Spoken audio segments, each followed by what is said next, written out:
I'm Brandi Kruse. Coming up today on Undivided, now that reasonable parents are pushing back against radical gender ideology, teachers' unions are feeling the heat and they're lashing out. Plus, the head of Washington's public school system is almost begging Donald Trump at this point to give Washington state the Maine treatment. And it is very rare that something a Democrat in our state says about public safety shocks me. But I will say, in this case, I am truly shocked. That and much more coming up today on Undivided. Remember, you can support our show for just $5 a month by signing up at undividedpod.com.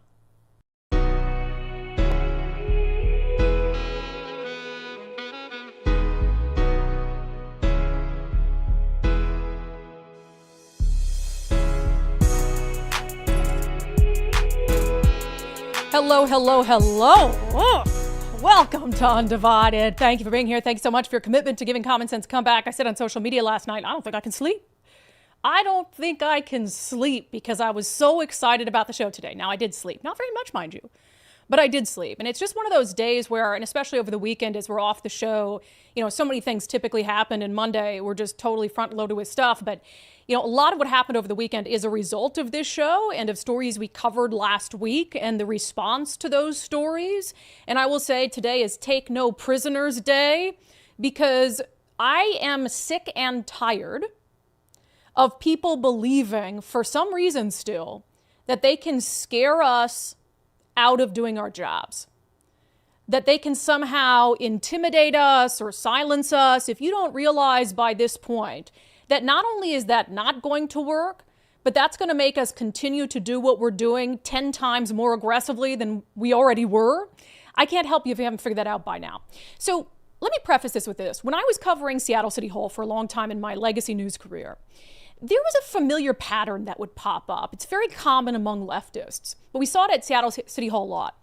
They would do something that was even too extreme for Seattle. They would push things just a little bit too far. They would say something that angered the wrong people and that caused a type of pushback that they weren't usually used to. And what would they do every single time? Like clockwork, they would then turn around and play the victim and say they were getting threats as a way to try to take the heat off of them, to take the pressure. And the legacy media would usually capitulate to that. You would have the Seattle City Council do something extreme or a member, and that member would come out and say, I'm getting death threats now. People are emailing my office with death threats, and the media would back off a little bit. We don't want to be too hard on this person. They're getting death threats, or they claim they're getting death threats, and so we'll just back off the story. It doesn't work with us. Now, look, there's no place for threats of physical harm or violence when, in my opinion, in public discourse, and that's why we don't engage in that ourselves. And I happen to know the Undivided audience very well. And I know that our tried and true Undivided fans don't engage in that as well. Now, if we have a story that we do, as we did last week, that takes on a life of its own, that gets national attention, I am not going to take responsibility for everything said on the internet that is a result of a story that we might bring to light. Refuse to do that, because that just gives the people who we are rightfully criticizing some sort of out. And in this case, the issue is too important to give them that out. So all last week on the show, we were talking about this controversy that originated on February 6th at a basketball game between Tumwater High School and Shelton High School. There, as you know, by now was a student, Frances Stout, 15 years old, a sophomore, who sat out the final basketball game of the year because she refused to play against a biological boy. And there was a biological boy on the Shelton High School team. So not only did Frances sit out the game that evening, but she then took to social media and posted her frustration that adults, teachers, staff, the school, the principal, the athletic director, coaches, no one is standing up for biological girls. And this game happened the day after President Donald Trump signed his executive order banning men from participation in girls' sports. Of course, that executive order didn't automatically mean Washington State was going to change course, but it sort of put them on notice that, hey, there might be consequences for you from a federal funding perspective if you continue to allow, as Washington State is, biological boys to compete against girls. So Frances Stout made her frustrations very well known.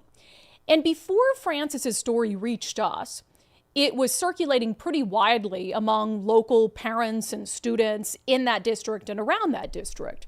So after a couple days after we ended up picking up the story, The Tumwater Education Association, so the teachers union, as we discussed on this show, put out a very interestingly timed post on their Facebook page where they said, "Dear trans kids, this world is better with you in it and you are worth fighting for." And the whole post was about hate. Hate cannot drive out hate. Education is a human right.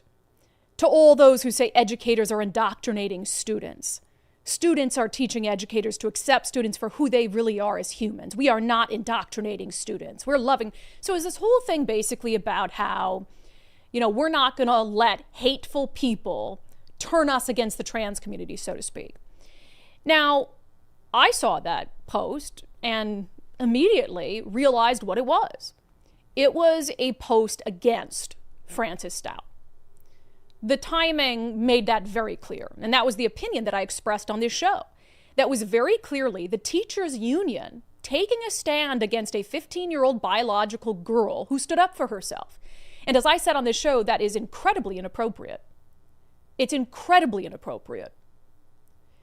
And the day this got posted, before I discussed that post on the show, I noticed that there were a ton of community members and parents in the comments of that post who also had a problem with it and who also saw it for what it was. They realized that that post was intended to be an attack on Frances Stout and on her right, her First Amendment rights to speak up for herself and to say, "I'm not going to play against a biological boy." So before I got on this show the next day and said that I believe that's what it was too, there were plenty of parents who were angry in the comments and who were also tired of the constant, non-stop pushing of radical gender ideology by the Tumwater Education Association. They'd had enough. They made it very clear they had enough. So I got on the show, I talked about this post, I talked about how absurd it is that teachers, staff members who teach in the school where Frances Stout goes would talk about hate and would make it a very clear statement that they believe what she was engaged in was hate. And that's what they're doing. Make no mistake about that. And I said on the show, people are eviscerating the Tumwater Education Association in the comments long before I got involved or pointed out the post. So what happened is the Tumwater Education Association, as you know, they ended up deleting that post. And I said on the show, probably because they weren't getting the response they thought they were going to get. Probably because they saw that parents were turning against them, that parents were sick and tired of what was going on. So that's sort of where we left things last week, right? So then I get sent an internal email from the president of the Tumwater Education Association. So his name is DJ Primer, and he is a DJ Brimer, rather. He's a 6th grade science teacher in the Tumwater Middle School, but he is also the president of the Tumwater Education Association. So over the weekend, DJ Brimer sent out a very long email internally to union members, so teachers within the Tumwater School District. Now, I'm going to go over a little bit of this. I'll pull out some specific quotes that I want to talk about, but the gist of it is this, that me, Brandi Kruse, is causing, by covering this issue and by shedding light on this issue and the actions of the Tumwater Education in the school district, that I have directly led to threats of physical harm against him personally and against the Tumwater School District and teachers and staff by doing my job. In this email, he talks about, and he does say, that maybe the post was poorly timed given the debate over transgender athletics that's happening in the Tumwater School District. But he claims that he didn't delete the post because parents were in the comments eviscerating them, that he deleted the post for concerns about the physical safety of members of the Tumwater Education Association and the union. And he mentions me multiple times in here. Brandi Kruse is a podcaster who posted a segment to her Facebook page yesterday regarding the deleted Facebook post on our Tumwater page. I deleted the post as a safety measure to make sure no physical harm or violence comes to educators in the Tumwater School District. And he goes on to say that I'm just wrong, that the post was a response to Frances Stout. Oh, that's not what it was about at all. But again, employing a tactic I have seen used many, many times by the far left. We are under a lot of pressure. We are not getting the response that we thought we'd get. People are really mad at us. And so what we're going to do is now play the victim and hope that that takes the pressure off of us. I mean, he's saying that they ended up taking down the pages and the direct links to executive members of the Tumwater Education Association because of all the threats. I mean, this email makes it sound like threats have been pouring in over the weekend to the Tumwater Education Association and the Tumwater School District. Nicole, have you heard anything? Before I get to some aspects of this email I want to point out and tell you a little bit more about DJ Breimer and how he is an illustration of everything that we're fighting against on this show. Have you heard any reports of the Tumwater School District closing down schools for the day? Friday? No, I have not. I haven't seen anything out from the police department because you would think that if you were getting threats, as he's characterized, of physical harm, that the district was inundated with threats. The natural response would be, well, we can't have kids here at the school. If this many threats are coming into the school district, well, certainly you're going to cancel school for the day, right? I haven't seen that. To the best of my knowledge, kids are going to classes today in the Tumwater School District. And that tells me that there are no threats. That there are no threats. If there are, please send them to us. Now, I've been made aware of one that I'm working to get from the Olympia Police Department. And we'll see if that is and he references it in here, which I'll talk about momentarily. But you would think if there were legitimate concerns and threats coming into the Tumwater Education Association over our coverage of something, that they would not be in school today. And that would be my expectation too, because I want kids to feel safe. If there's a threat coming into the school district, by all means, close school for the day. Haven't heard about that. Let me read a few quotes from this email that, again, DJ Breimer, the Tumwater Education Association president, sent out to his members.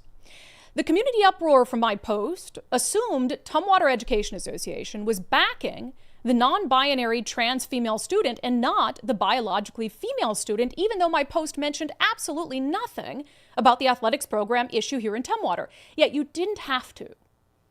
The connection was pretty clear.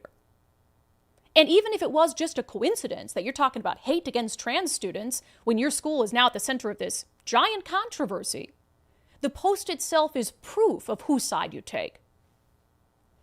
There wasn't any sort of post supporting Frances in her right to speak up for what she believes in. No, of course not. But a veiled post about hate against trans students? Yeah, I don't need you to spell it out for us, nor would you. Nor would you be able to, as a Tumwater educator, a teacher in the district, post something explicitly naming Frances Stout and saying she is hateful. But your post said it all. And again, it wasn't just me that assumed that. Before we talked about it on the show, you were flooded with comments from parents who assumed that, from people in the district who assumed that, because it was crystal clear what you were trying to do. DJ Breimer goes on to say in this email, the district office has been receiving threatening emails and phone calls from the public. We have learned that these appear to be coming from individuals and groups who are following the Brandi Kruse podcasts. She has also created podcasts about the Tumwater School District. I would like to see what evidence they have that people associated with this show, that fans of this show, are emailing and threatening the school district.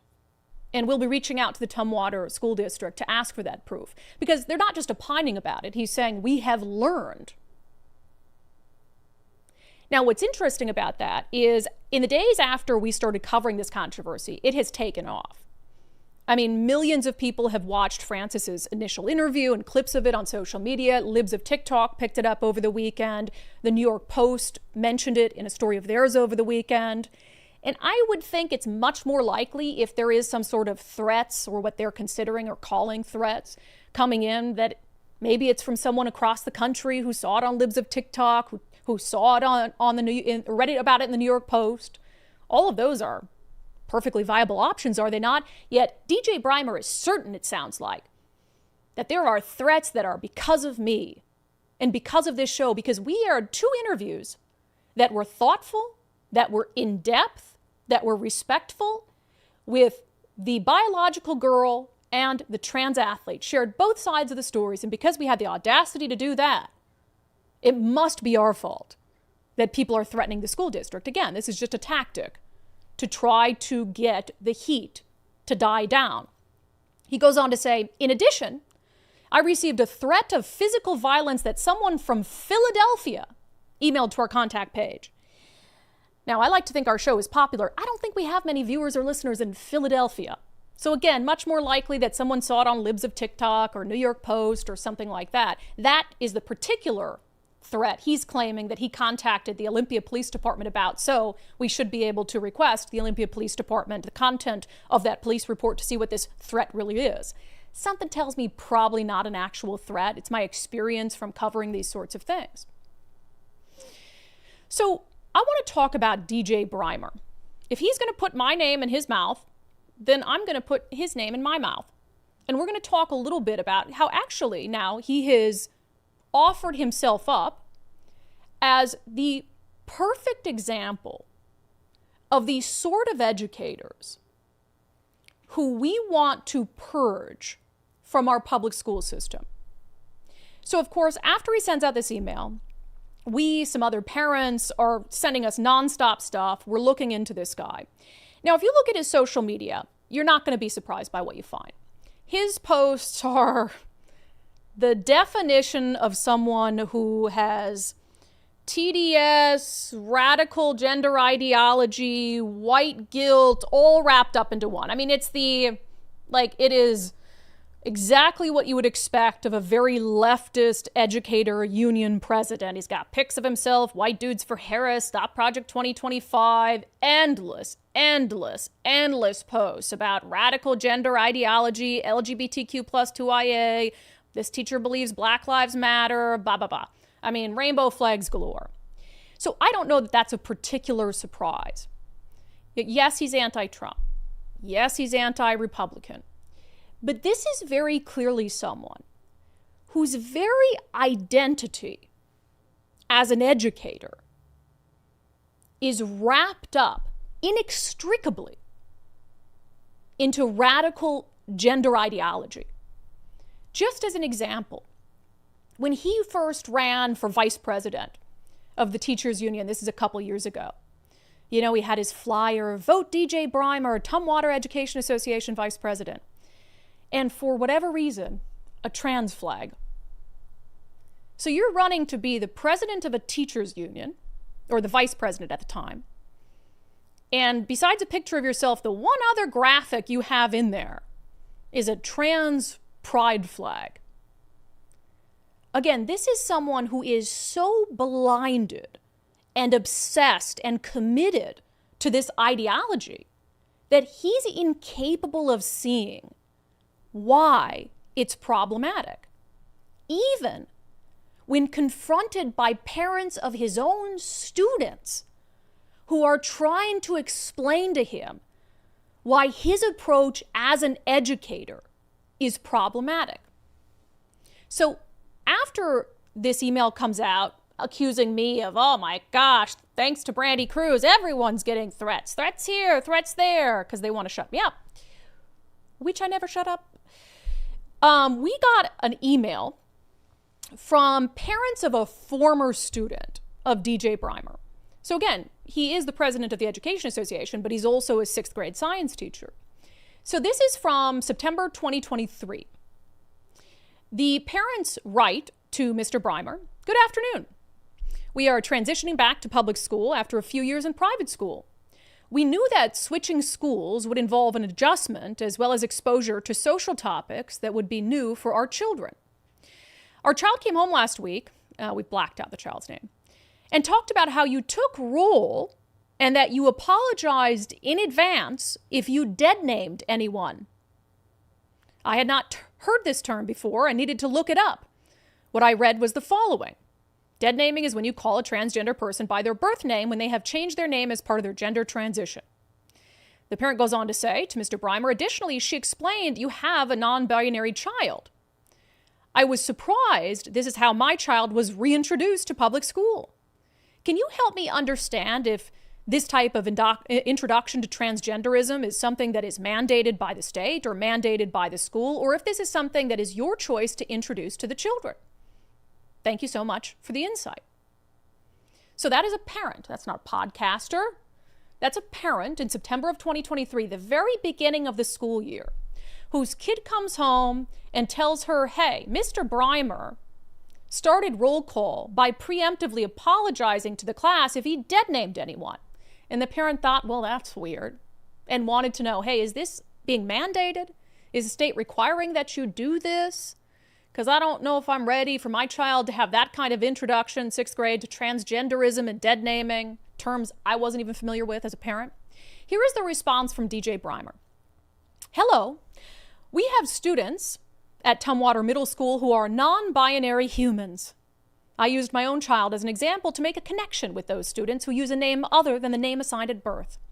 Using the names our students prefer to be used is a very high priority at Tumwater Middle School. Transgenderism is a topic we embrace wholeheartedly with open arms here at TMS in an effort to honor and recognize our students from all walks of life. The beginning of the school year is always a time when instructional staff are getting to know student names. The unintentional use of names assigned at birth when a student does not use that name any longer is highly offensive to that student. That is why I gave my own example of my own child, because my child represents a myriad of students who have the same experience here at our public middle school. It is my professional choice, TMS culture, and school district policy to not discriminate against our students and their families in any way. Thank you. 6th grade teacher.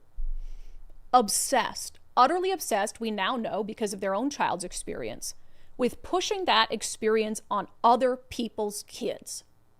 Inextricable from their values and their mission as an educator. And there you hear it from DJ Breimer in his own words. Now, that parent has since moved out of state. Here is the response that parent sent in September of 2023 to their child's teacher. Good morning, Mr. Breimer. Thank you for your prompt response. I would like my daughter removed from all of your classes as of today. Please feel free to call myself or my husband if you would like to discuss this further. He didn't want to discuss it further. He just said thank you and referred them to someone else with the school district for further action. So here you have a quote-unquote educator, president of the teachers union, who is obsessed, utterly obsessed, with radical gender ideology because of his own experience with his own child, and says it is his personal mission to continue to push it in his 6th grade classrooms. So much so that at least one parent pulled their child out of his class and has since left the state because teachers like DJ Breimer are all too common in Washington. So I am more than happy to use him today as an example of not only why the teachers' unions are so extreme because they're led by people like him, but an example of why our public education system is in ruin. Why enrollment is down. There's one example. Parent gone. The tax money they provided, gone. Enrollment is down. Attendance is down. Test scores are in the toilet, in the Tumwater School District included.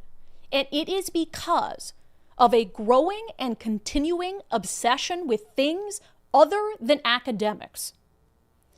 And don't just take my word for it. As we mentioned on the show last week, and as we played on Sundays with subscribers yesterday, we had the transgender athlete who was on the Shelton team at the center of this whole controversy on our show, had a wonderful, productive, respectful conversation with Andy Rooks, now 18, a senior at Shelton High School. And Andy, who, biological boy, identifying as a girl since the 2nd grade, lives every day of his life as a transgender teen in our public school system. Even Andy Rooks knows and believes that teachers like DJ Breimer and their radical gender ideology goes too far. Here's a clip. am I saying like it's something the school district should hide and never speak of? No, but I think there's definitely a line. Like, why are we talking about it so much? The world doesn't revolve around it. And I remember yesterday watching Frances's episode, how she mentioned how in one of her classes there was a much bigger transgender flag than there was an American flag, and I don't agree with that. Yeah. That is something that I can agree with them that I don't believe is right. And like, if you're gonna have two flags, at least make them equal. Yeah. If you really want to have two flags, I get having like a little poster that's like, this is a safe place for everyone. But why have a giant transgender flag next to a tiny American flag? It doesn't make sense to me. I don't want to say that they're not good teachers because they're doing what they're allowed to do. I don't know what they would do if they weren't allowed to push this garbage. Yeah. But it's crazy, you know, that this is even involved in when you go to math and you learn about gender or whatever. Yeah, I'm sorry. I don't know how to articulate just how insane this is to me. It's an enigma, I think, for a lot of people to see you as a dad sitting next to your transgender child saying it's garbage that they're talking about these things in school. You know, it's one of the things that I really pushed. I'm sorry to interrupt you. One of the things I tried to push with Andy from the time she was little is that you are not a trans person named Andy. You're Andy. That's it. Like this, and it's this focus in these schools that you are the sum total of these things, that those are what make you special. Your skin color, your gender. Yeah. And so we have special clubs and special places for you to go. And I fought anytime I heard that people doing those things with Andy. Yeah. Nope. Andy is not special because of this. Andy is a person and she's going to get an education, and this is not going to be what, you know, what your life is about. Well, and like, I'm no victim of anything. I'm just like everybody else. Am I a little different in some ways? But we're all different. Let's be real. Yeah. But to just shove those things down people's throats, and I wouldn't even agree with it if it's like other students in the class, like shoving their beliefs. Like, I don't shove the fact that I'm trans down everyone's throats around me because I don't care to. You don't want to hear it. You don't want to listen to me shove it down like you're going to use my correct pronouns and stuff. Like, I've seen arguments happen at school between students, and I'm just like, I would never act that way. But like, even in a college class I took last year, actually it was earlier this year, and it was a political science class, and we're obviously discussing politics and stuff. The teacher was so liberal that like everything I felt like we discussed was blue. And like, even when we had to discuss a cartoon and she like attached this link to this cartoon, it was just cartoons bashing Trump. There you have it. You won't see something like that anywhere else except unDivided. So DJ Brymer and all the little teachers from Olympia and Tumwater who were in my mentions coming to his defense and shaming me for leading to threats to the school district. You can blame me. You can blame, white blonde lady, former Fox News lady, conservative, Trump supporter. They were calling me all sorts of things. But that's a transgender student in the public school system in Washington who doesn't know why you're talking about these things so much in school, thinks it's weird.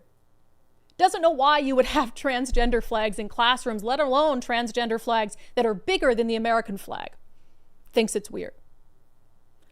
Who says, I'm not a victim. Why do they treat me like a victim? There's so much more to me than being transgender. Yet all DJ Brymer wants to do is protect trans students like they're victims in need of protection. Does Andy look like Andy needs protection? Andy did something that most adults and politicians in our state won't do, and that's sit here and answer questions from me.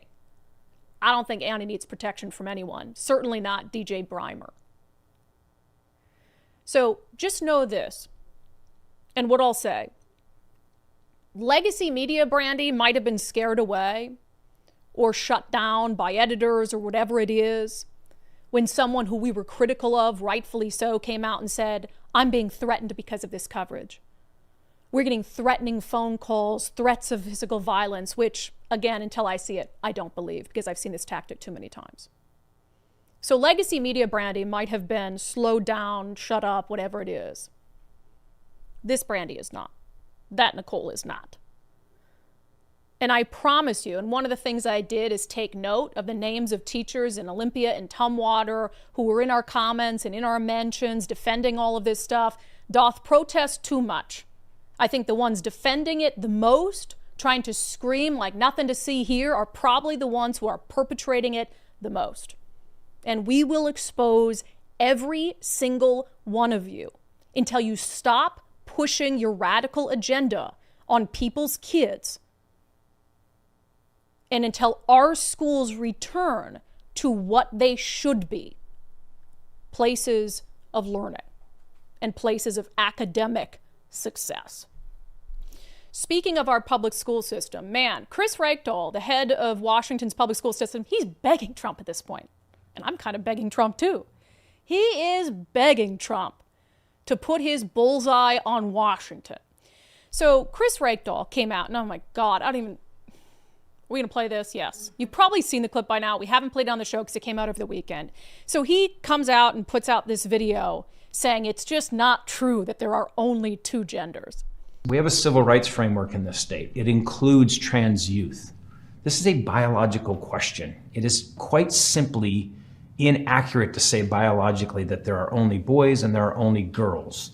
There's a continuum. There is a science to this. There are children who are born intersex. There are children whose chromosomes and their hormones aren't consistent with their sex at birth. That's not a debate we're going to have today. I just want to remind you of our civil rights obligation.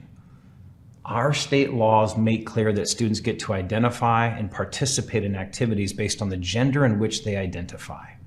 Yeah, and that's stupid. And it is a debate we're going to have today, Kruse Reykdal, whether you want to have that debate or not. As if, how disingenuous can you be? As if all of this has been about intersex children. Well, yeah, this isn't about just a boy who puts on a dress and says, I'm a girl and now I'm going to play against the girls. It's been about literal intersex human beings. Might there be, I don't know, 1 or 2 or 5 actual genuine intersex children in Washington's public schools? I guess so, but that's not what we're talking about here. That's very clearly not what we're talking about here, and he wants to confuse the issue. And we're not going to let him confuse the issue, but how dumb do you have to sound? And this comes after the federal government put out new guidance saying, this is what a girl is. This is what a boy is. It's really wild stuff. And of course, it's so crazy and the timing is so ridiculous that it has been picked up again by libs of TikTok. Said on social media, Washington State's education superintendent Kruse Reykdal claims it's quite simply inaccurate to say biologically that there are only boys and girls, and says Washington schools will continue allowing boys to invade girls' private spaces, homeschool your kids. And then, of course, the New York Post picked it up as well. Now, this comes right after Donald Trump, the governors, except our governor apparently, were in Washington, D.C., and he took aim, you've probably seen this clip as well, at the governor of Maine. Here is that delightful exchange. The NCAA has complied immediately, by the way. That's good. But I understand Maine. Is Maine here, the governor of Maine? Well, are you not going to comply with it? I'm complying with the state and federal laws. We are the federal law. Well, you better do it. You better do it because you're not going to get any federal funding at all if you don't. And by the way, your population, even though it's somewhat liberal, although I did very well there, your population doesn't want men playing in women's sports. So you better comply because otherwise you're not getting any federal funding. See you in court. Every state, good. I'll see you in court. I look forward to that. That should be a real easy one. And enjoy your life after governor because I don't think you'll be in elected politics. Wow. I got to say that when I saw that, the first thing I thought is do us next. Us next. Because the reality is that he has put a timeline on it. 4 states to comply with his executive order or face the consequences of that. We're all on the same timeline, Maine included. And Washington state continues to allow biological boys, as we know, to compete against girls, to invade girls' spaces, to be in girls' bathrooms, etc., etc., etc. And Kruse Reykdal is out there essentially saying that Donald Trump can put that executive order down, but that's not a law that we have to follow. Here's another clip from his YouTube video. And again, as long as the federal government doesn't change their legal stance, interpretations from the U.S. Department of Education, they're not going to change us. Executive orders from the president that are outside the scope of federal law, that's not going to change who we are either. And I do want to remind you that even in the Dear Colleague letter that we got from the U.S. Department of Education that threatens to take away our federal money, they say right in it that they don't have the power of law to actually do that. They're trying to intimidate us into that, which we will not be intimidated. Yeah, suffice to say, the letter didn't say that. The letter very much didn't say, we're just doing this to intimidate you. We don't actually have the power to do that. It didn't say that. But that's not the first time that Kruse has said that. You know, these executive orders, he's doing things outside the law. He had said it in I think this is a tweet from a couple weeks ago, the 47th president of the United States is disregarding the rule of law by attempting to unilaterally impose an attack on the specific student groups that anti-discrimination laws aim to protect. The president's order directly contradicts state law. Our state law prohibits discrimination on the basis of gender identity, and we will not back down from that. And here's what I find just rich and fascinating about that. Who is the person who a year ago, almost to the day, said he would refuse to enforce the brand new Parental Bill of Rights law? Who is the person who said that unilaterally, to use a word of his? Kruse. A year ago, when a citizen initiative was passed into law by the legislature outlining a parental bill of rights so the state would stop hiding information from parents in schools, Kruse came out, absent any sort of ruling from a court, and just decided unilaterally that he was not going to implement the new law, the Parental Bill of Rights, because he, I guess, got to decide. As much as he's criticizing Donald Trump, saying Donald Trump is disregarding the rule of law by attempting to unilaterally do things, this is the guy who has spent the last several months doing exactly that, deciding on his own, as if he's judge, jury, and executioner, that an initiative signed by 500,000 Washingtonians, passed into law on a bipartisan basis by the legislature, was simply not something that he was going to enforce, and that he had directed public schools not to do so. So he has an issue now with Donald Trump doing exactly what he says. He says he's just fast and loose with the law. A guy who refused boldly, put out a statement, I'm not implementing this, until a real judge a couple weeks ago told him he had to, and then finally they relented. So a guy who thinks he is the arbitrator of what's legal or not. And here's how he gauges that. Do I agree with it? Legal. Do I disagree with it? Illegal. That's how he decides what's legal or not. I haven't said this before, I don't believe. It's time to recall Kruse. I think there's a basis for it.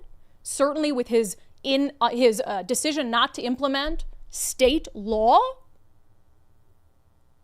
He did that very publicly before there was any sort of court ruling. It is time to recall Kruse. It's also time for Donald Trump to make good on his threats to pull federal funding from states like Washington. Now, I don't want students to be hurt. I don't want education to suffer, but we already know education is suffering. And education is suffering because of this obsessive focus on political and social indoctrination. So if we can force our school district, by taking money away from them, to strip those things out of our classrooms and our curriculum, it's going to benefit everyone in the long run. And this is another time to plug our documentary, Operation Indoctrination. You can watch it for free across all of our platforms. It explains exactly why Washington State needs to be on Donald Trump's radar and why we need help here to get our public schools back on track. All right, 40 minutes into the show, and the best story of the show, and by best I mean worst, is still to come. First, I've talked about my success on the Eastside weight loss clinic program. I put on 40 pounds during the pandemic. Super embarrassing. None of the usual tricks that I'd resort to, crash diets, did anything for me. And then I tried the Eastside weight loss clinic program. It was 60 days of really hard work, but in that 60 days, I lost 30 pounds. And it gave me the motivation to keep on going. And I dropped 40 pounds in the first 4 months, I think it was. So I got back to my pre-pandemic weight really quickly. In Eastside Weight Loss Clinic, it's really the only program that's worked for me long term, and I've heard from so many undivided viewers and listeners who say it worked for them too. So give Dr. Ryan Coogan and his team a call, eastsideweightlossclinic.com, do a free 15-minute consultation. I mean, not every weight loss program is going to be right for every person, so it's really important you do that consultation and ask any questions that you have. And look, it's not as easy as the drugs or injections, but I will tell you that the weight loss, this is a more long-term, healthy, real food, no tricks solution, so you can keep the weight off for life. So eastsideweightlossclinic.com, eastsideweightlossclinic.com.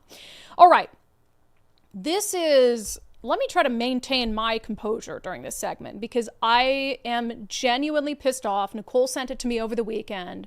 I could not believe it. It takes a lot, as you can imagine, for me to be surprised about the really bad public safety priorities of Democrats in our state. I mean, you go back to police defunding, bills to try to ease punishments for drive-by shooters who kill someone, the de facto decriminalization of hard drugs. We've been hit with a lot of nonsense here, stripping the ability of police to pursue violent criminals, which led to lawlessness on our roadways. They have done and said a lot of insane stuff. And I've covered most of it on the show. But I will say this is the most shocking thing any Democratic politician in our state has ever said about a public safety issue.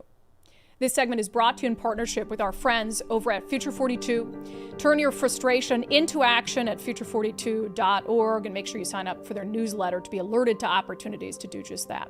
All right, so I want to give all the credit in the world to King 5 News, which doesn't happen very often, but this story was very important. It was very well done. They asked the right questions, and I'm so glad they did it. So we have an issue in our state that has become worse and worse as the fentanyl crisis in our state has become worse.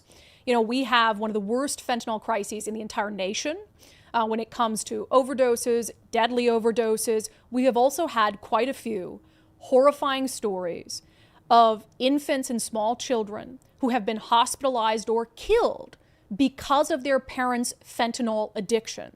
One of the things we know about fentanyl, this is true, no one debates this, it can kill you in microscopic amounts. So if it can kill an adult in doses that small, you can just imagine what it would do if accidentally ingested by a baby or a small child. So we have two conflicting things happening in our state. A couple years ago, there was a bill passed called the Keeping Families Together Act. Doesn't that sound nice? Keeping families together. Don't we all want to keep families together? Yes, but not if keeping families together puts a child's life at risk.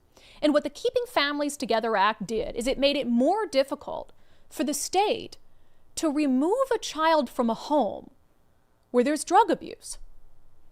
Wrap your mind around that one. It increased the standard that the state would have to prove in terms of imminent harm, a risk of imminent harm, to take a child out of a home temporarily where there was drug abuse.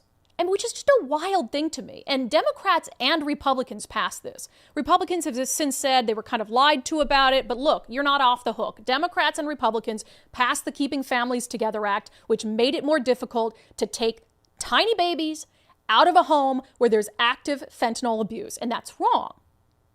Now, for their part, Republicans have been trying to fix the mistake. And a couple sane Democrats have been trying to fix the mistake and say, look, we need to, keeping families together is great, but you can't keep a family together if the kid is dead, right? You can't keep a family together if the parent is dead.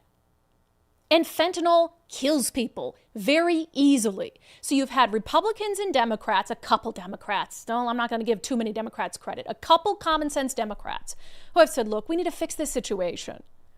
We need to make sure that we can take a child out of an unsafe environment, at least temporarily, to save their life and to allow the parent the ability to get better so one day the family can stay together.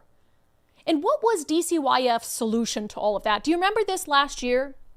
DCYF said, oh, well, our grand solution is we're going to give these druggy parents lock boxes. No, I'm serious. So that they can lock up their fentanyl. This is true. This was an actual news interview with DCYF. That was their magic solution. Hey, don't take the kid out. We're going to give, at the taxpayer expense, a lockbox to the fentanyl-addicted parents who are somehow, when they're in the process of their fetty leans and completely, for all intents and purposes, dead to the world, they're going to stop. They're going to put the needle in their little lockbox and all the other things and make sure there's no crummies of fentanyl. They're going to put it in there, lock it up, and then they're going to pass out. Just about the dumbest thing I have ever heard until this King 5 story. So again, all the credit to King 5. So King 5's talking about, again, this push in Olympia to pass a bill to make this. There's a couple bills that we're moving forth. One to sort of try to fix the Keeping Families Together Act and that threshold to improve it. And then another one to make sure that there was an actual legitimate punishment for parents who are so careless that they expose their child to deadly drugs and the child ingests it or otherwise gets hurt. HB 1159, which we'll talk about in a second. So King 5 is covering this debate. And they talked to a mom. This is so sad. So they talked to a mom who lost their daughter in a scenario like this. Here's a clip. In September 2023, Lily dropped Nanny off at her father's home, thinking she was safe. 5 days later, the toddler died of a fentanyl overdose. Digested fentanyl pills were found in her stomach. She was 2 years old, a child that was known for putting things in her mouth all the time, everywhere she went. She didn't know any better. You can't just expect her not to get into it just because it's not hers. So 2-year-old dead. They found fentanyl pills in her tummy. Nanny was the 2-year-old's name. The dad did end up getting prosecuted. Slap on the wrist. 10 years, 7 years good time. And yeah, you could say that, look, that dad's going to pay that punishment the rest of his life because he's going to know that he killed his kid. Does that make it any better, though, really? Does that make it any easier for the child's mother? No. So King 5 talks to the chair of the Public Safety Committee, which, as you know, because we've had him on the show for a doozy of an interview, State Representative, a Democrat, Roger Goodman. Now, Roger Goodman controls what bills related to public safety are going to get a hearing in his committee or are not going to get a hearing in his committee. He is the perfect person for King 5 News to press as to why Representative Goodman didn't seem eager to hear bills that would help protect kids and punish parents who expose kids to deadly drugs. Here's part of the King 5 interview with Roger Goodman. In Olympia, bills to close this fentanyl gap haven't made it out of the House, specifically the Community Safety Committee. And by criminalizing parents, we are separating parents from their children forever, and we don't want to see that. By criminalizing parents, we are separating parents from their children forever. And we don't want to see that. Let's play the next clip of it before I comment on that. Representative Roger Goodman is the committee chair. He says the state doesn't want to charge parents, which would separate them from their kids, and that historically, criminalizing drugs disproportionately affects people of color. Many grieving parents, grandparents tell me it feels like the state is protecting the adult and the child who died is not getting justice, that their life does not matter. What do you say to that? There have been so many tragic incidences with families and children exposed to these substances. If you're committing a crime, you need to know you're committing the crime. And so many of these people who are suffering from a severe substance use disorder have no idea what's going on. And the question that many of my colleagues have is, do we want to attach criminal liability to someone who is suffering from a substance use disorder, even if someone else may be harmed?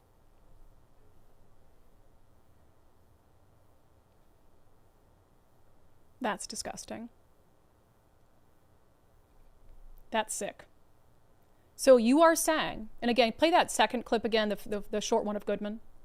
In Olympia, bills to close this fentanyl gap haven't made it out of the House, specifically the Community Safety Committee. And by criminalizing parents, we are separating parents from their children forever, and we don't want to see that.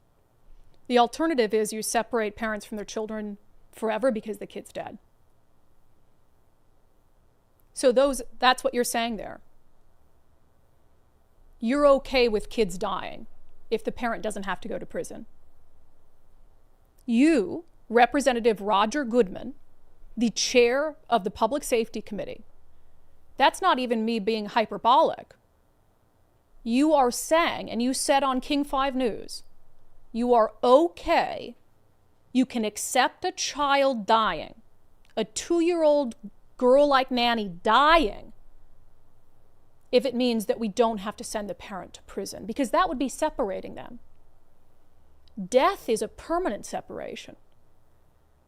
I can't understand that mindset from anyone, let alone the person who is the gatekeeper of public safety bills in Olympia, literally saying we can't criminalize this kind of behavior. They know not of what they do. You can't criminalize the behavior of a parent who cares so little for their child that they would leave the deadliest drug on this earth out in the open for that child to ingest? A parent that has such callous disregard for the sanctity of life, you can't criminalize that? If you can't criminalize that, then you don't belong on the Public Safety Committee, and you do not belong in public office, sir. It is the most shocking statement, the most callous and careless statement I have ever heard from a Democrat on any public safety issue ever. You are okay with a child dying if it means that their parent doesn't have to go to prison for a couple years. And mind you, when he says, oh, we don't want to separate them forever, no one is talking about separating families forever. If you intervene before there's any hurt, before a child touches or ingests anything and gets sick or dies, if you intervene simply because that parent is using a deadly drug around a child, that parent isn't going to prison. That parent can get help, but the child is safe. So you're intervening before there's a possibility that the child and the parent are going to be separated because the parent is going to prison or the kid is dead. What a shocking statement. Unfit to be an elected official, let alone be the gatekeeper on the Public Safety Committee. And this is not a surprise per se, coming from Roger Goodman. I just want to remind you of this clip from our show. Roger Goodman came on this show, a month ago, 2 months ago? And we were talking about some of the insane bills that he was giving hearings in his committee. Bills to take it easy on criminals. And you'll remember, I tried to share with him a real story of a woman who was murdered in cold blood by her ex. And he shouted me down for trying to share a real story and make him understand the real life impacts of the policies that he pushes. Here's a clip. Do you want him to spend 40 years in prison for where nobody got hurt? But that doesn't make any sense. The public does not support that's not happening, Representative. It is happening. I don't know. If you were in my committee and see the testimony. I watched the testimony, and I understand. But for instance, let me tell you about a young woman named Wendy Traynor. Wendy was dating a guy named Josh Ellis. You can always come up with a story, right? You just came up with stories too. Right. Both sides. I know, but hear it out, because I think that's the problem. In your committee, there are a lot of stories being told from criminals, people who are sympathetic with criminals. And look, like I said, I have had family on that side of the criminal justice system too. It is a complete imbalance when it comes to who's advocating for victims. The Wendy Traynor case is an example for me. Josh Ellis followed her across the country and shot her in the back of the head and left her body rotting and stepped over it every day to check on his dog. Okay, fine. You can go into the gory details. That's very sensational. No, it's not sensational. I covered this case. It's inflammatory. It's inflammatory. We want to talk about it. Is not inflammatory to talk about an actual case. You just encouraged me to listen to the cases of criminals who came to testify before your committee about why woe is them. So please do not interrupt me while I'm talking about a real case that just happened that is very relevant to what you're discussing. Let me just share what happened. So that's how Representative Roger Goodman reacts when confronted with the reality of his soft on crime policies. Lashes out. Can't be bothered to hear about a young woman, Wendy Traynor, shot in the head, left for dead in callous fashion, and how his policies would take it easy on people like the man who killed Wendy. And so maybe it's not a surprise that he would be so bold as to go on King 5 News and readily admit that he'd rather have a child die than a parent go to prison. But it's a level of callousness that I didn't even know possible.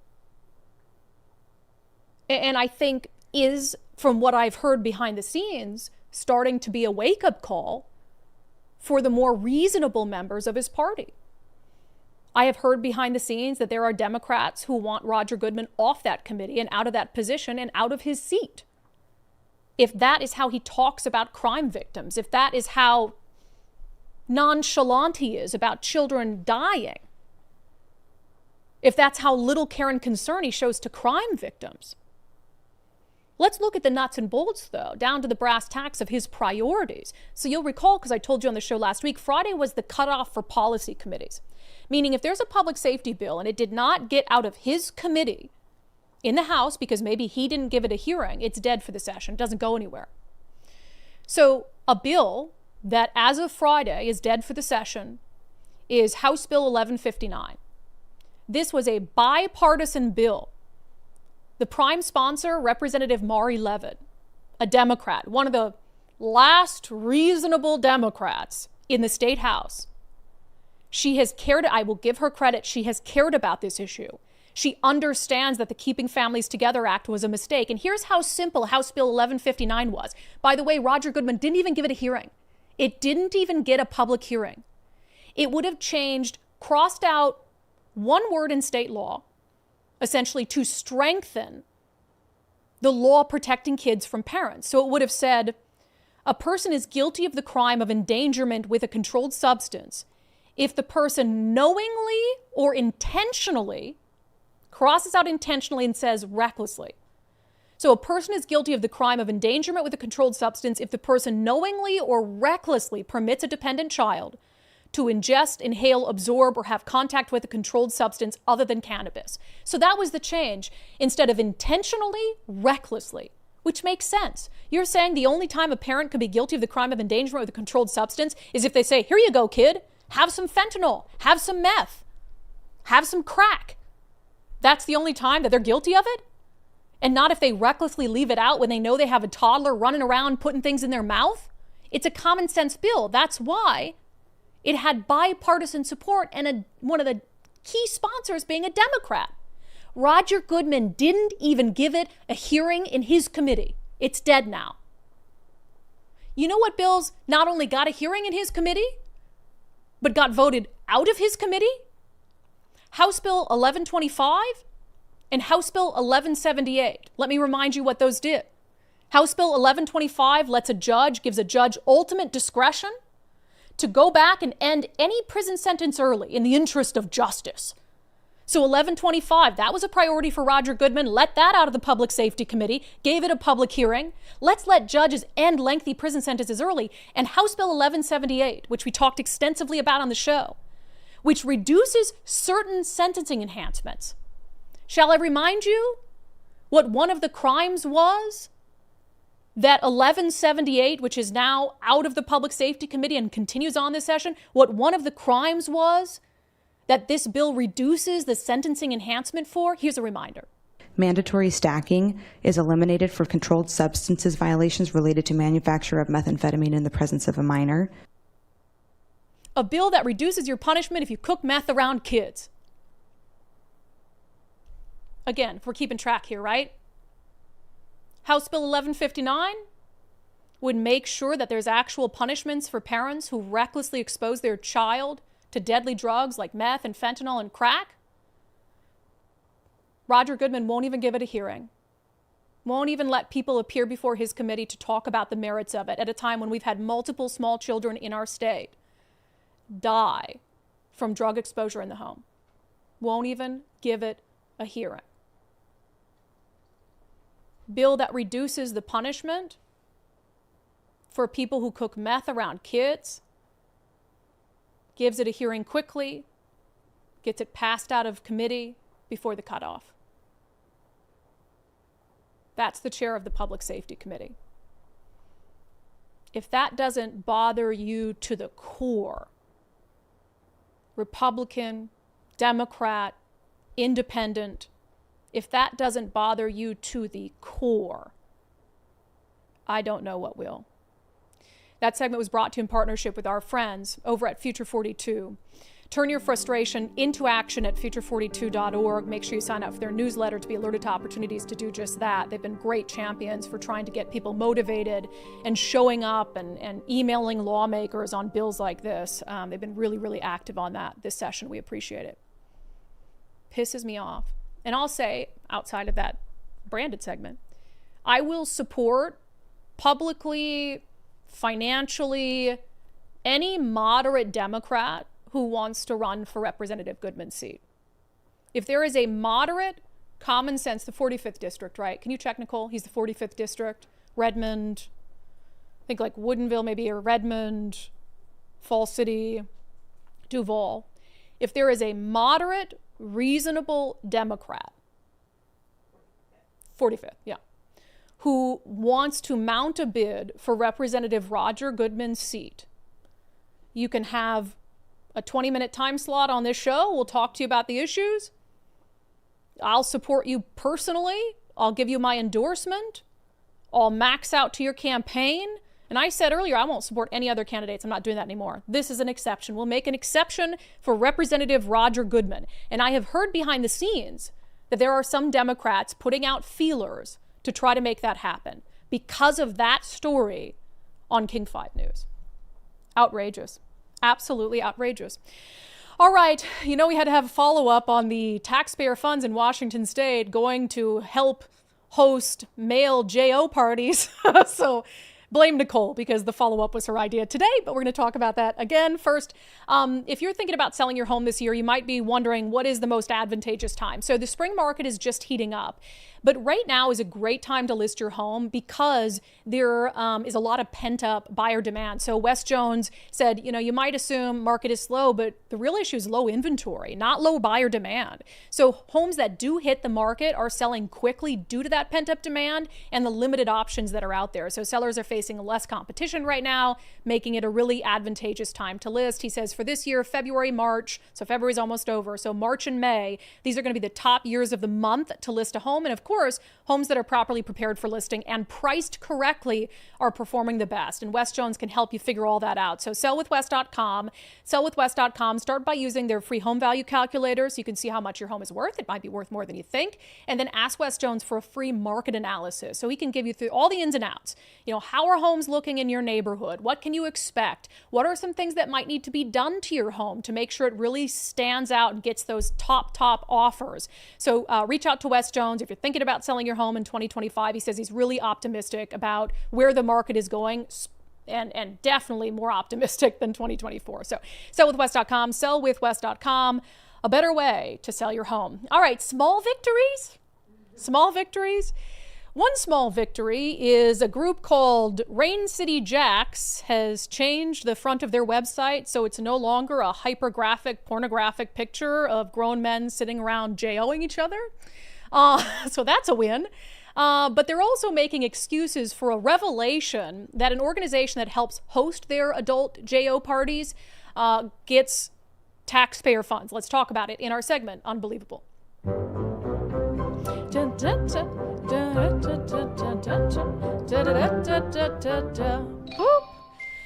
Oh, God, here we are again. This was a very popular story last week, as you can imagine. So Doge Washington is up and running. It's like a team of volunteers. Our friend Ari Hoffman over at KVI is also working on it, where they're just going through the books, just like Elon Musk is doing at the national level. They're going through the books, and they're trying to figure out what our money is being spent on.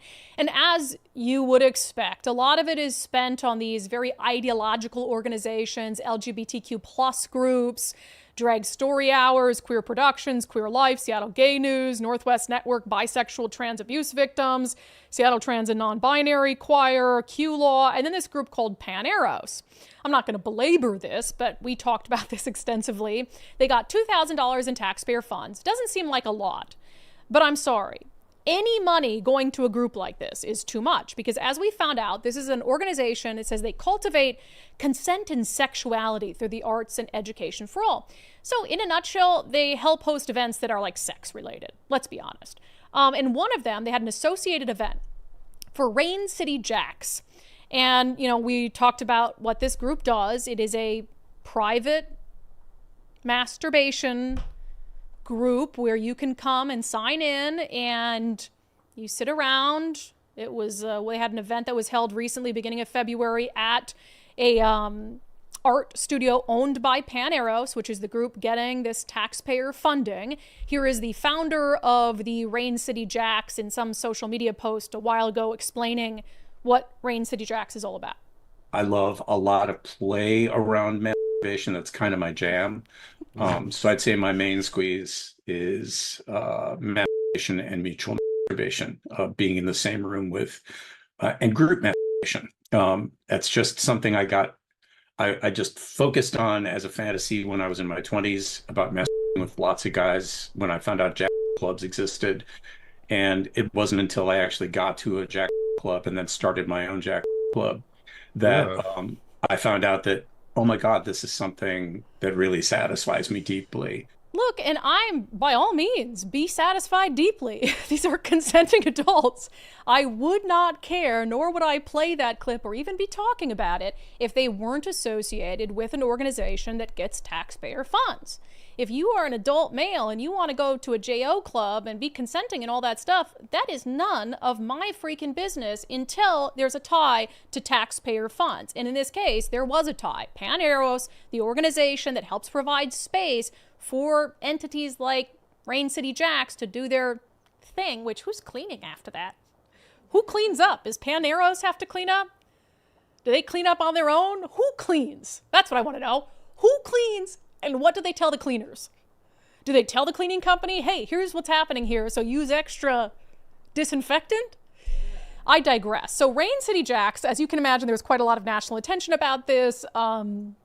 Turning Point USA. No, it wasn't Turning Point. Was it, what's the group Ari Hoffman writes for sometimes? Post-Millennial. Post-Millennial did a story about it as well that got pretty widely shared because they were brave enough to include a picture of the front page of Rain City Jack's website, which, as you recall on the show last week, I was not brave enough, and I said I needed to scrub my entire computer after going to that website because it was just one big graphic picture. It was porn. It was porn. It was a porn website. I mean, it was a picture of a bunch of naked men doing what they do at these parties, and that was quite the thing to see. So now, if you go to the website, they have a different front page, maybe temporarily, where they are explaining their mission and clarifying sources of funding. So clearly a direct response to the coverage.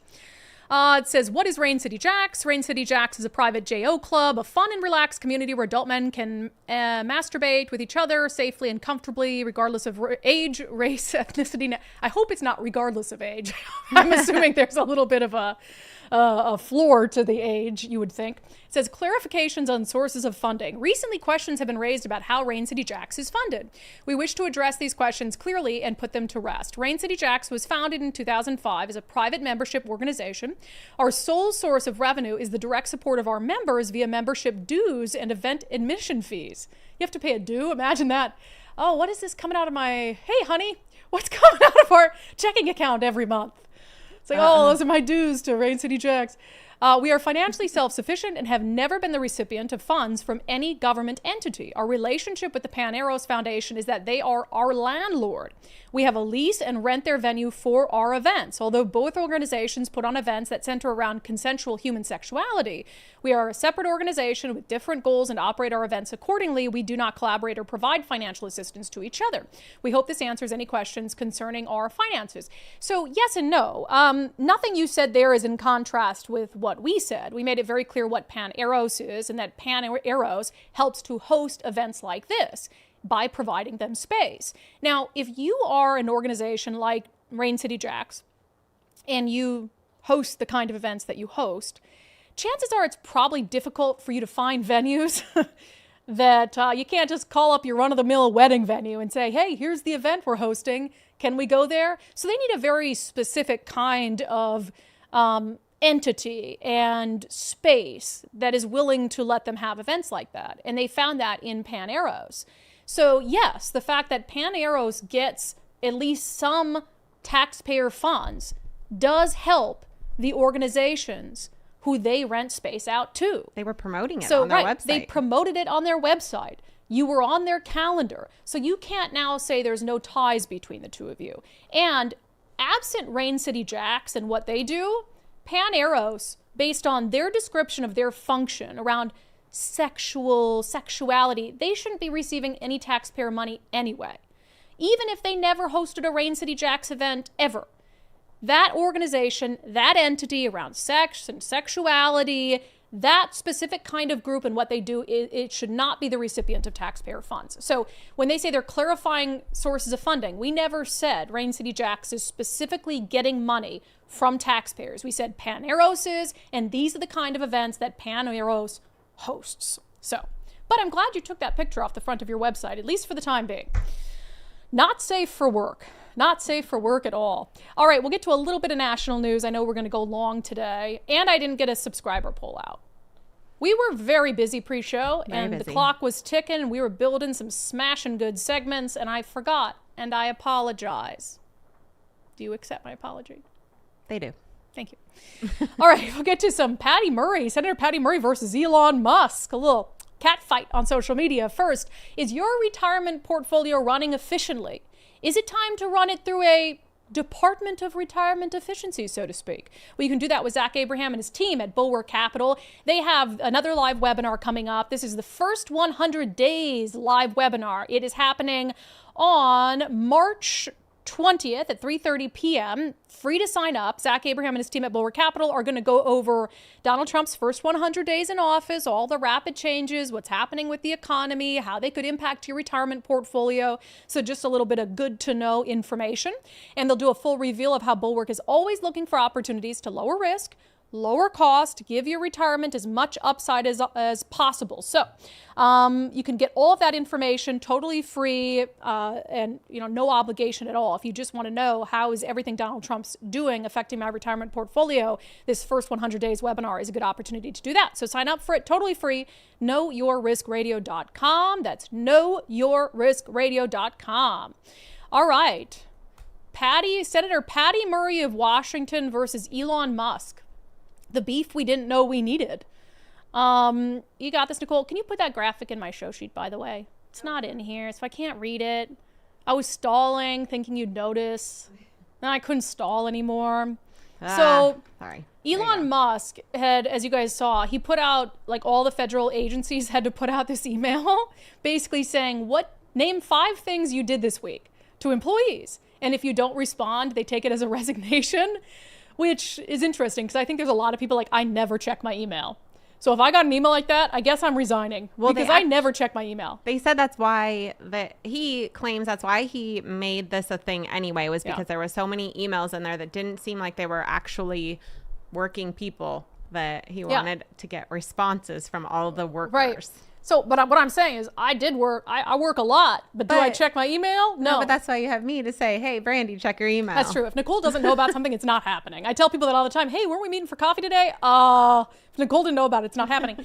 But so anyway, he put this thing out, which is hilarious in and of itself. But Senator Patty Murray took to social media, Elon is firing hundreds of highly skilled workers at Bonneville Power. Engineers, dispatchers, line workers, these positions are funded by PNW ratepayers, not federal funding. It doesn't save taxpayers a dime. Our grid is at risk because Elon doesn't have a clue what BPA is. He responds, what did you get done this week? Which I actually think she has a point about the Bonneville Power jobs, although her acting like that's putting our grid at risk when we know our grid has long been at risk, and any sort of moderate windstorm we ever have is proof of that. So there's a couple wins and misses in her post, but he responds, What'd you get done this week? She responds, I work for the people of Washington State, not you. Explain to my constituents how firing hundreds at Bonneville Power, like engineers and line workers, is efficient. And then she reiterates that ratepayers fund BPA, not the federal government. And so she wouldn't respond to what did you get done this week. So it was funny because I thought I was being all clever. Like I responded because she said I work for Washington Taxpayer. So I'm like, okay, then I'll ask, what are 5 things you got done this week? And I thought I was all witty, and then everybody else was also posting that under it. So, well, you do work for me. What did you get done this week? So I do agree with her on the Bonneville Power thing. I think a little bit of that is confusing to me, considering ratepayers pay, and I don't want any line workers, for instance, who are cut. But the response and the back and forth is funny. I live for these kinds of things. I just don't trust her judgment on the issue. Well, like on anything. Bring really, yeah. bring somebody from Bonneville and have them tell us, Yes. like, this is what we need. We need these people. And I bet they'd probably let them keep the people if they Yeah. need them. Yeah, So if you I come just out don't- in a nonpartisan way and say, hey, we need to keep these jobs, here's why, in case you didn't know this, not treating him like he's an idiot, because I don't think that someone like Elon Musk is going to respond well to that. But hey, you might not have known this, but these are actually covered by ratepayers, so it's not saving any money. It's not doing the mission of Doge or whatever it is. So, all right, one more thing just to give us joy today. No pun intended. Pun intended. Joy Reid show is gone on MSNBC. It was only a matter of time, really. From the New York Times, Joy Reid's MSNBC show canceled in major shakeup. Her 7 p.m. program will be replaced by a panel show co-hosted by Simone Sanders Townsend, Alicia Menendez, and Michael Steele. Yeah, the only way you'd be able to fire, or not fire, but get rid of a show of a black host is if you replaced her with another black host, so they got out of it that way. But do we really need it? I'll say this. First of all, Joy Reid was insane, right? I mean, that's just nuts, even for MSNBC. Lost her mind. Do you need another panel show, though? Panel shows are the worst. Have you ever watched the CNN with Abby, who's the young kind of anchor, Abby something? She'll have a panel show with like 19 people. And it's like, it's not 19, but it's like 8 or 9. Oh my God. Nothing productive is ever said. It's just them throwing barbs at each other. You don't learn anything at all. But I think it's a win. Joy Reid was unhinged. Absolutely unhinged. So this is the show to follow the show, so Yeah. it's going to be temporary placeholder. anyway. Yeah, you know how that worked in radio. Like, Yep. if you were the show that followed the show, you were a temporary placement in that position. You always see that. But I think this shows that even MSNBC knows that, you know, their brand of political commentary is not popular right now. I mean, their ratings are in the toilet. CNN's ratings are in the toilet. And so at the end of the day, money does reign supreme in network news. And so if you're not making money, if your ratings are bad, you're going to make changes. And so Joy Reid's gone. Bye. Well, ratings and you're just spewing nonsense. I mean, hopefully somebody recognizes, well, that wasn't exactly truthful. I mean, she was a liability to them because Donald Trump, he will absolutely sue. He will absolutely spare no expense in suing. And she would say all sorts of things that weren't true. So she was a liability to them. But that brings me joy today. All right, let's get to a couple comments. Then we'll circle back to sanity check. Papa Woody, a lot of super chats today. And also, here's the thing. I'm changing super chat rules.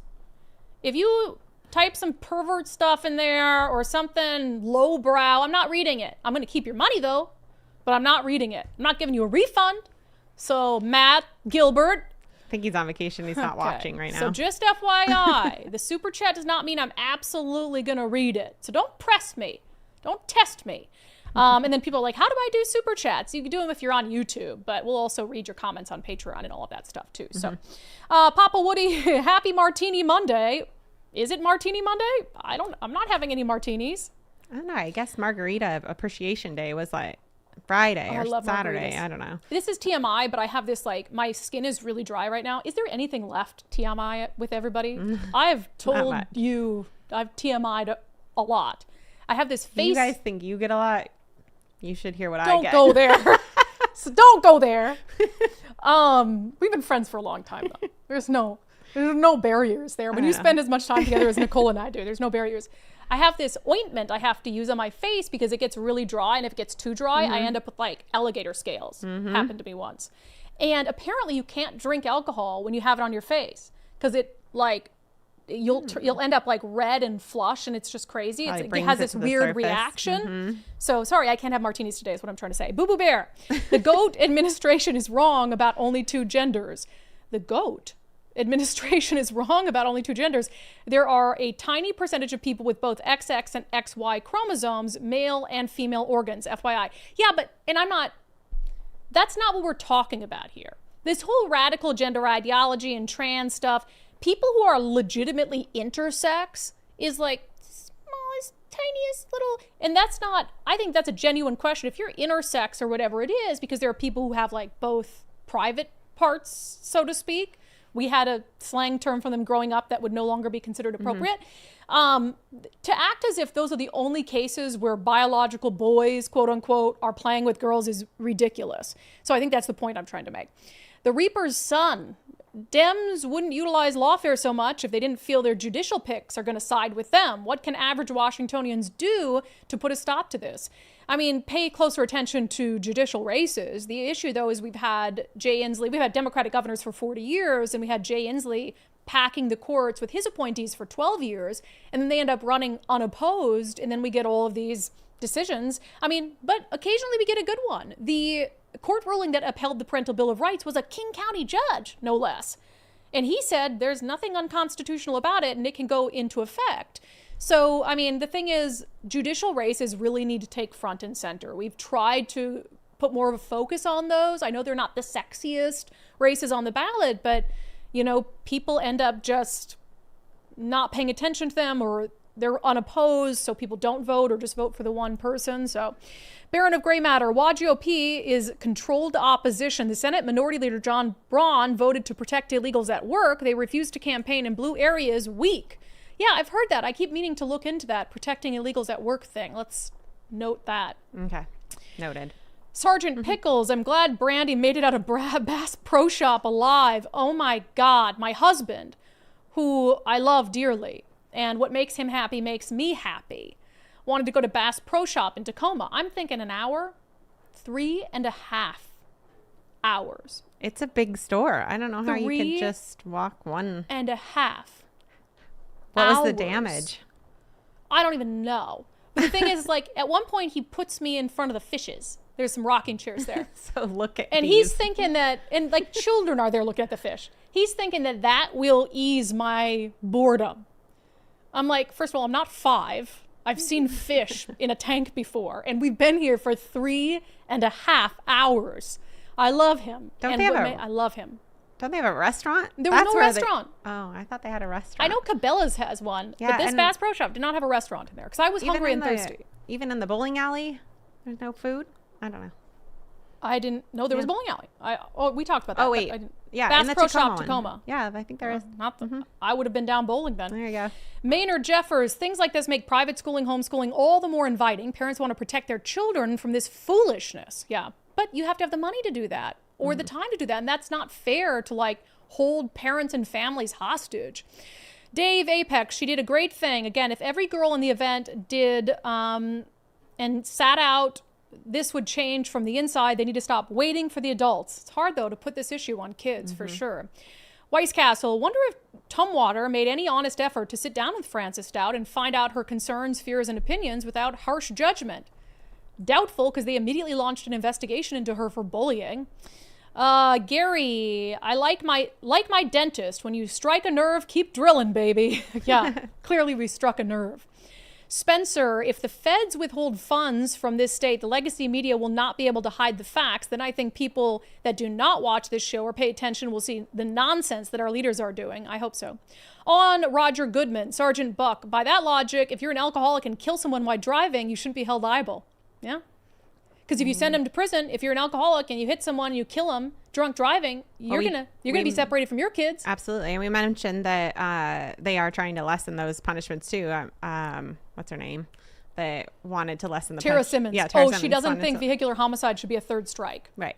Oh, because they should have a guilty mind. Right. She said. But I think it's interesting. They don't want to separate kids from parents permanently by jail, but you're definitely setting them. Anytime you commit a crime, you're separated from your family. Yeah, and it doesn't have to be permanent. Then it gives you the chance to get better in jail, get better in rehab, whatever, and then get your kid back maybe. But you're taking away all hope of that if they die. Yeah. So none of their logic is logical. No, it's insane. There is a bill on the Senate side that made it through that would also do the same kind of thing that this House bill would do. But the issue now is it goes to the House. So it still has to get past the House, which killed the other one in the Public Safety Committee. Right. So, but it's just insane. You see, continue putting him on the record. What they prioritize versus what they shut out. It's absolutely insane. Let me see. The highway, you know you made it when you need a disclaimer on your super chats. Yeah, you guys I love our super chats. It's very generous of you, but I had to read some raunchy ones last week. And look, I'm a married lady. I don't want to shame my husband and my family. I'm trying to be elegante to the extent possible. Yeah, so I don't want to read those anymore. Please respect my wishes. Thank you very much. Okay, we'll get to our closing sanity check. We do have one yet, right? Yes, we do. First, I've encouraged you guys to take the First Mark Challenge. We all need insurance. Why would you not go through a trusted insurance broker in our area that's been doing this for years and has saved undivided viewers and listeners thousands of dollars with just a phone call?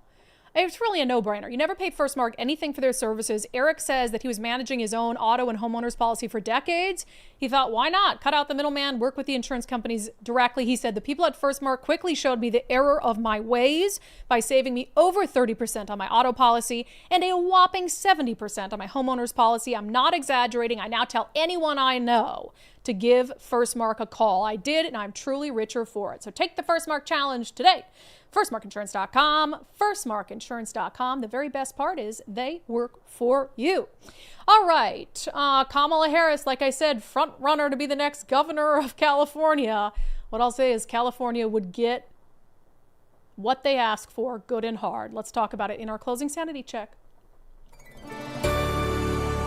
I kind of missed Kamala. I kind of missed her rambling word soup. Oh, stop. Don't you a little bit? Come on. No. There's just so much winning. We couldn't even I like cover to see it all. losing It was so once in a ridiculous. while. I missed it. But the good news is that Kamala Harris now feeling out possibly a bid for California governor in 2026. So we get to enjoy a little more of her word soup. Goes through your mind when you see this? You're here, you're now seeing it up close. It's not only seeing it, Alex, you can smell it. You can feel it, right? So it's seeing it with our eyes, and many people have seen it. You all are covering it. But to literally be on the ground here, you can smell the smoke that was here. You can feel the toxicity, frankly, of the environment. You can feel the energy of all of the folks who are still here on the ground. You can smell it. Did I mention you can smell it? That's what goes through her mind. Did I mention you can smell it? Yeah, you did. These poor people lost their homes. These poor people lost their cities. Yeah, it's a lot. It's a lot. And I think we're in for a few more years of that because I guarantee she runs for governor of California. That has been your sanity check for today. That has been today's episode of Undivided. We have a ton that we couldn't even get to on the show today that we're going to talk about on the show tomorrow. Big thank you to all our brand new Undivided subscribers. We've had a lot of people signing up in the last couple weeks. I think a lot of parents as well, eager to hear some of the coverage on these school issues. So we appreciate every single one of you. If you have not signed up to become a subscriber already, that's how we do this show and stir the pot full time. It's just $5 a month. You can smell it, you know? You can smell the great coverage. Toxicity. You can smell, by subscribing to us, you can smell the toxicity. undividedpod.com. No toxic stuff here. Oh, tons of toxic stuff. That's all we do. undividedpod.com, undividedpod, Pod.com. We'll see you guys back here on the live show tomorrow at noon.